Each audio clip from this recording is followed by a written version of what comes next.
principale volonté, c'était d'optimiser au maximum les espaces pour que, dès la conception, on ait un maximum d'espace de vie qui soit orienté sur cette vue-là, avec des très grandes baies vitrées ouvertes sur la mer.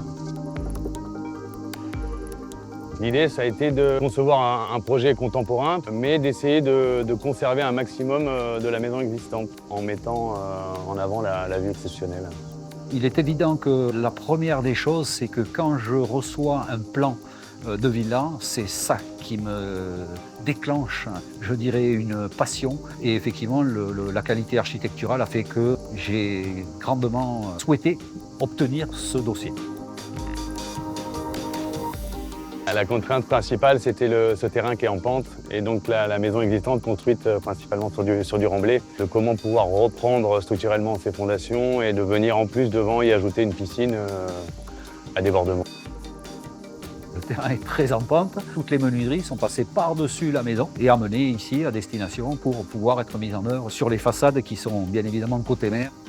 L'autre contrainte principale, c'est qu'on est en réhabilitation. On a démoli l'étage, qu'il a fallu que le rez-de-chaussée supporte cette nouvelle construction. Par contre, on a aussi ouvert toutes les façades. Tout ce qui est coulissant a été posé en luméal. Privilégier bien évidemment la vue de l'intérieur vers l'extérieur. On travaille systématiquement avec du Tecnal. On a des montants qui sont assez fins en fait. Ça permet de profiter notamment de l'intérieur, d'avoir une vue totale.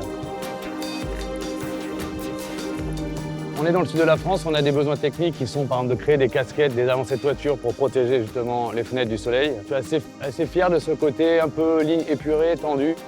Aujourd'hui, elle est vraiment complètement intégrée au paysage. Je trouve qu'elle est très agréable à vivre. C'est vraiment très très beau de pouvoir profiter de cette vue magnifique.